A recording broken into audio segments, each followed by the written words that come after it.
Jurors heard testimony from a key prosecution witness in Sean Diddy Combs' federal trial in New York City Tuesday.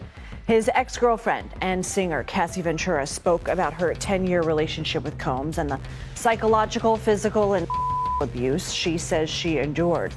Ventura first leveled accusations against Combs in a 2023 lawsuit, which was settled a day later. Dozens of men and women have filed suits against him since 2020. We hold our breath as the courtroom falls into a tense silence, not out of respect, but out of sheer disbelief. Cassie stands there, her voice trembling, her lips barely parting, but the words that come out hit like thunder. She doesn't scream, she whispers, but each syllable echoes through the room like a bomb. She gives precise coordinates, latitude and longitude, that she claims lead straight to a hidden dungeon carved beneath one of Sean Diddy Combs' extravagant mansions. And in that moment, everything shifts. The rumors we used to laugh off, the whispers about secret doorways and soundproof chambers that we all dismissed for years, they're suddenly not just real. They're official. They're now stamped into court records, immortalized in ink by the court stenographer, and even she. Just last week, federal agents raided 2 homes of rapper and music mogul Sean P. Diddy Combs in Los Angeles and Miami. Combs is the subject of a federal investigation. For a brief second, freezes her fingers hovering above the keys, stunned, as if her mind can't process that the geography of a nightmare may have just been laid out on the record for the entire world to see. Outside, reporters stampede across the courthouse marble, shouting into live feeds, their voices cracking under the weight of a story that feels more gothic thriller than celebrity trial. We picture the chaos camera crews swarming like wasps, satellite dishes rising like alien antennas, studio lights flickering as anchors gulp and try to keep up with every jaw-dropping twist. Because Cassie's testimony isn't just salacious, a detonator. Every hushed rumor about underground tunnels, secret gatherings where the rules vanished, whispers of a hidden world beneath the mogul's empire, suddenly, they sprout fangs. We can practically smell the adrenal panic from Diddy's legal team as they scramble, flipping through decades of NDAs, throwing out practiced smiles that now land flat.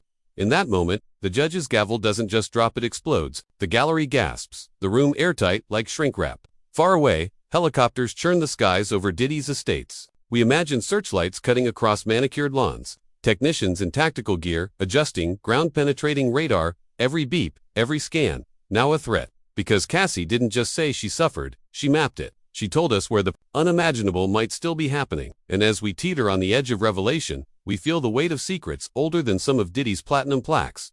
Cameras flash. Cassie steadies herself, her voice small but seismic. She says she once escaped through that very tunnel, barefoot, dazed from substances forced on her at what insiders chillingly call freak nights. She says she heard cries, faint, distant, echoing from deeper inside, but fear drove her forward, and we feel her heartbeat hammering through our own chest. Drika, how would you describe Cassie's demeanor when she took the stand today? When she walked in there, Rachel, she had on a brown dress, form-fitting, visibly pregnant, head held high, and did not make any eye contact. The defense rises, objecting brittle words. Panicked breath, because it's easier to argue pain than to erase coordinates. The judge overrules. The bailiff coughs. And the floor beneath us, it tilts, maybe because the cultural ground beneath Diddy's legacy has just cracked wide open. We drift back through the years, replaying late-night talk show moments where Diddy sat smug under studio lights, casually bragging about his eccentric home designs. Remember that smirk when he joked that locks on the doors were essential for a real party? We laughed then. Now we shiver. The whispers from house staff about a tunnel to nowhere, was that just a punchline? Or was it a quiet confession we weren't ready to hear? Did interior decorators chuckle about hidden staircases while delivery men unloaded designer furniture, never imagining what might lurk just beneath their feet? The deeper we dig, the darker the soil becomes. We find a 2016 blueprint, filed under an anonymous LLC with no listed business purpose, showing underground corridors wide enough to fit a golf cart. A rumor surfacing, unverified but impossible to forget, that one of those tunnels forks toward another celebrity estate, possibly connecting to land once owned by Hugh Hefner. Our minds spiral. If walls could talk, would they sing Billboard hits, or would they scream? A press conference begins. As you all know, says a trembling voice, I requested a gag order today. But that sentence trails off. Instead, our imaginations slide into the cold silence of that tunnel, conjuring the hum of industrial fans, the concrete walls, the metallic slam of a gate closing behind someone who entered as a guest and vanished like a phantom. Online sleuths overlay satellite images, spotting sunken skylights camouflaged by shrubbery. Drone pilots claim they detected heat signatures still active, long after the mansion lights went dark. Is this just a billionaire's private escape hatch, or the spinal cord of something far more disturbing? Then comes the first real shockwave. An anonymous federal source leaks a chilling detail. The FBI once tracked a delivery of reinforced doors to Diddy's property and briefly breached a locked basement room. Inside, they reportedly found latex gloves, name tags, and rows of baby oil containers lined up like military supplies. No charges were filed. Nothing illegal was proven. But the scene, unmistakably ominous. We swallow hard, imagining the scent of scented oil tangled with the sharp metallic sting of unfinished cement. Yeah, that's what trying a modern criminal case looks like, a voice explains in court. It's all in the tech: cell phones, tablets, external hard drives, sometimes 90 terabytes on one device. We blink. That's weeks of digital review. And just when the terror threatens to plateau, Cassie drops another bomb. She's pregnant. She won't say how far along, but her silence speaks volumes. The courtroom tilts again. If the pregnancy is real, it becomes a living mosaic of both fear and hope. Some speculate she named the coordinates because she's racing the clock, because protecting the unborn and exposing the dungeon aren't two separate instincts anymore. They fused into one unstoppable surge of courage. We hold our breath. As Cassie locks eyes with Diddy, his jaw clenches, his fists tighten, those fists he once wore like armor. Outside, the media has already erupted. Hashtags explode. Cartoon memes of tunnels swallow entire timelines. Anyone who ever partied at a Diddy bash rushes to post disclaimers. Meanwhile, a viral thread begins linking celebrity guest lists to flight manifests for private jets destinations, remote Caribbean airstrips. Alt bloggers plaster red string maps across their bedroom walls, tracking the swirl of A-list names, trying to decode the patterns. And then, a video resurfaces. It aired years ago on CNN. Now, it's at the heart of this case. Security footage from the Intercontinental Hotel in 2016, where a man who appears to be Sean Combs assaults Cassie Ventura. You see it, and suddenly, the echoes stretch even deeper back to the infamous Playboy Mansion grotto. We remember the stories, high-profile visitors disappearing into cave-like hallways for after-hours escapades. Some now allege those corridors were the prototypes for Diddy's lair. Former Playmate managers confess the grotto had emergency exits even regular staff didn't know about. And we begin to wonder if there was a secret league of architects designing pleasure dungeons for the ultra-rich. How many more pop palaces are hiding labyrinths? Maybe what we've seen so far is just the first door. It starts with a phrase, 3 absurd words that suddenly feel like a detonation. Leftover pizza boxes. The phrase erupts across testimony like smoke from the mouth of an underground hydro. At first, it sounds innocent, mundane, until we remember, the FBI doesn't wait for smoking guns, they move on smoke trails. In the coded slang of trafficking circles, pizza can mean something else entirely. We shudder. We hate even forming the thought. But we also remember other cases where something as harmless as a lunch order turned out to be a breadcrumb trail leading straight into horror. Online detectives freeze-frame the day. Diddy's LA mansion was raided. Paparazzi clips show trash trucks being waved away. Housekeepers rushing flattened cardboard toward fireplaces. One camera captures a butler tossing box after box into an open courtyard incinerator, glancing nervously over his shoulder. There's no proof, but our instincts roar when billionaires start burning recyclables like secrets are printed in grease. Diddy's legal team lashes out, calling the Mon Act charges racist relics, bellowing that no white mogul has ever faced prosecution like this. Part of us nods. History has been unfair. But another part wonders, do these attorneys really fear the courtroom or the tunnels? Because if haunted corridors exist, they don't care about selective enforcement. They simply expose. Then comes the word again. Freck-off, a term Cassie says she learned from Diddy about a year into their relationship. He described it as voyeurism, watching her sleep with other men. She was 21, young, lost, trying to please him. Her voice shakes as she explains she felt dirty after the first one. She never wanted to do it again. When she emailed Diddy to talk about it, she panicked, backpedaled because his reply was cold. I know you don't want to do it. And she folded. Another woman, Jane, told jurors about marathon sessions of forced intimacy, what Diddy allegedly called hotel nights. 3 days straight, no protection, no mercy. We wince as she recalls tuning out to survive. When the prosecutor asked why she didn't walk away, she sobbed, I don't know. And we know that trauma doesn't follow logic. It traps you where predators want you. Then Brianna Bungolan took the stand. She said Diddy hoisted her over a 17th floor balcony, growled that he was the devil. We picture her hair whipping in the LA wind, city lights blurring beneath her dangling feet. That single moment, life inches from death, could freeze a soul for eternity. But she lived, and she spoke, and we listen. Because her words crack. The myth that everyone who entered Diddy's orbit was a willing participant. Some were prisoners caged by charm, fear, and power.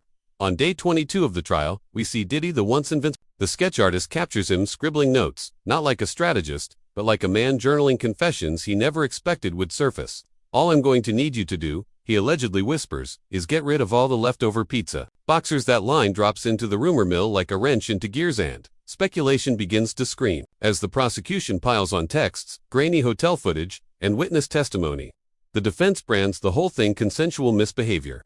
But courthouse halls buzz with darker whispers about hush money, career threats, NDAs as weapons. We recall one moment, $100,000 in cash, allegedly, handed over to erase footage of Cassie's bruises, a brown paper bag, a scent of desperation, the most cinematic prop in modern scandal.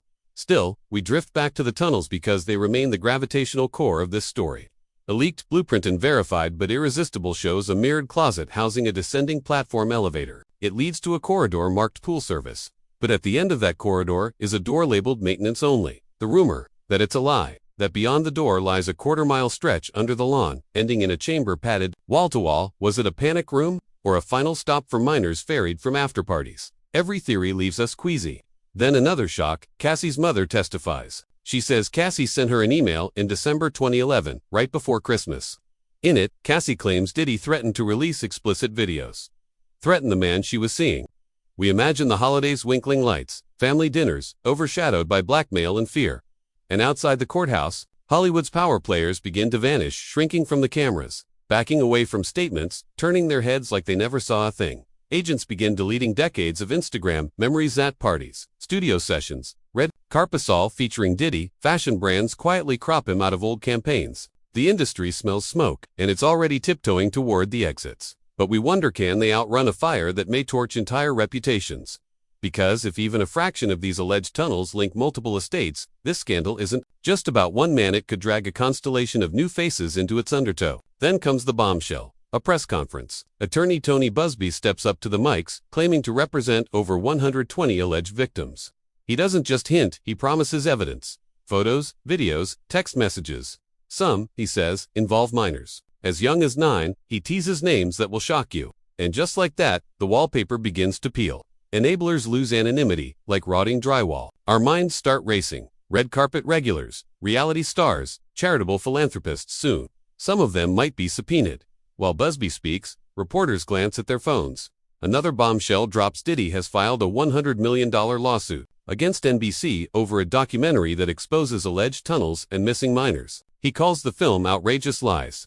But beneath the swagger, we detect panic, because Diddy has always fought the press with bravado. This time, though, the ground under his brand is cracking. Federal marshals quietly transfer him to a special housing unit in Brooklyn's Metropolitan Detention Center. He requests a $50 million bond, denied. His cellmates call him legends, but we picture him lying there, staring at gray concrete that looks eerily like the walls of those rumored tunnels. We imagine the claustrophobia, the hours grinding like shovels, scraping bedrock. Does he remember the chill of those passageways? Does he now fear what evidence justice might dig up? Weeks before the raid, a Beverly Hills estate hits the market. 12 bedrooms, 15 bathrooms, an infinity pool with an underwater walkway. The listing calls it whimsical. But we can't help but wonder, was that walkway just a scenic feature, or part of a darker artery? Because when a rapper sells real estate in a panic, we read between the Zillow lines. And still, the pizza box code haunts us. Internet sleuths map every delivery to Diddy's homes. One overlays addresses of top-taste pizzeria deliveries with after-party timestamps. There's overlap. We hesitate to cry conspiracy, but we know that sometimes conspiracies nest inside cardboard grease. Then another whisper, a retired producer tweets that Diddy once said, "The tunnels will save us if the press ever gets too nosy." The tweet vanishes within minutes, replaced by a sanitized apology. But we screenshot it anyway, because screenshots are digital fossils. They keep secrets on life support. In the background, a darker irony plays out. Diddy's defense calls the Mont Act charges racist relics once used to destroy Jack Johnson, the first black heavyweight champion. But Diddy's prosecutor, Damian Williams, the first black man to lead the office. The politics of race and justice are too tangled to unpack in one viral script. But we note the contrast. While the defense raises history, the prosecution is excavating cement. Then comes another flashback. Surveillance footage, Diddy lunging at Cassie, the punch, the kick, the thrown object. Later, he released an apology. "My behavior was inexcusable." We play that clip again and realize regret can't erase what tunnels remember, because corridors don't just store secrets, they amplify them. And now, every whisper we've tracked is roaring. Word leaks from a Miami forensics lab. Technicians found microfibers clothing consistent with youth sizes on items from Diddy's chartered planes. No DNA match yet, but the threat exists, and we're terrified of where it may lead. In our minds, we picture a DHS war room agents taping satellite images to corkboards, drawing arrows between estates, tracking jet fuel logs and matching them to Instagram times. They dig through tax filings looking for suspicious write-offs labeled structural repairs, a euphemism, maybe, for underground expansion. They plot warrants, coordinate raids. Then, a gut punch. Cassie tells of a freak-off gone wrong.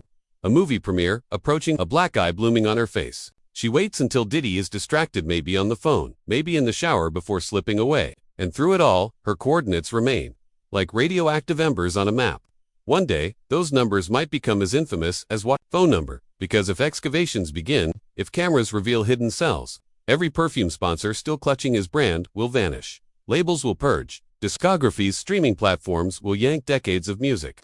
We'll be left standing in the rubble of an empire built on beat sand, allegedly on fear. But even now, we're forced to peel one more layer back. What if Diddy didn't act alone? What if there's a network? We rewatch old interviews, him arm in arm with moguls whose gated estates dot canyons, safely out of drone range. We replay speeches thanking the circle, the family, code words. Maybe, if Cassie cracked the first domino, we brace ourselves, because more may fall. The fashion tycoon rumored to host masked galas in Venice. The streaming exec with a desert villa and air-conditioned bunker. Each hour brings a new twist. A drink brand suspends its deal. An R&B legend deletes every Diddy selfie, posting only, "Time to protect my peace." Music critics now debate whether removing Diddy's verses from remastered classics is a betrayal of art or a moral imperative. Meanwhile, conspiracy forums ignite, posting sprawling charts that somehow link Diddy's alleged tunnels to ancient catacombs beneath the Vatican. Because once you open a subterranean door, who knows where the branches lead? And this isn't just tabloid chaos anymore. Prosecutors argue it's racketeering, a criminal enterprise fueled by force, threats, and alleged arson, all to serve one man's desires. The case stretches deeper every day, and still we return, one last time, to Cassie, the eye of this hurricane, and now, completely vanished. No paparazzi, no press. Some say she fled the country. Others believe she's been quietly placed in witness protection. We imagine her somewhere distant, holding a quiet bump if the pregnancy rumor is real, whispering to a future life that she fought monsters, so it would never feel the chill of a secret corridor. Her silence now says more than any interview ever could, because survivors speak volumes by disappearing, and so, here we are, hovering on the edge. Excavation crews might already be drilling beneath manicured lawns. Courtroom doors swing, live streams roll. The truth could detonate tonight or crawl out years from now. But one thing is certain, we've never seen a celebrity empire wobble this violently on its golden foundations. Once Diddy's music crowned him, now every baseline feels like a countdown. We close our eyes and picture that tunnel slick with condensation, fluorescent lights flickering above, and we wonder, who else walked through it? Will the walls speak? Will they whisper names?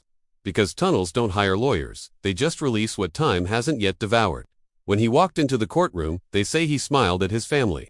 Not shackled, but clothed in khaki, a man caught between dynasty and downfall. The gavel will strike soon enough. But even a guilty verdict may pale beside the revelations still buried in the dirt. We brace ourselves for hidden circuitry, for cameras wired in the drywall, for diaries stored on seized servers, for voice notes recorded by frightened souls who never thought they'd be heard. Because this saga, it's not just about one superstar. It's about power unchained, corridors without exit signs, and what happens when fame grows teeth and devours everything in its path. And here we are, trembling at the threshold, asking the question that refuses to let us sleep. When those coordinates are finally dug up, will the tunnels echo with vindication? Or will they open a gateway into a far darker labyrinth implicating names we haven't even dared to imagine? Buckle up, drop your theories in the comments, and keep your flashlight batteries fresh, because the shadows, they're moving. Until the next pulse-pounding update, stay curious, stay fearless, and goodbye for now.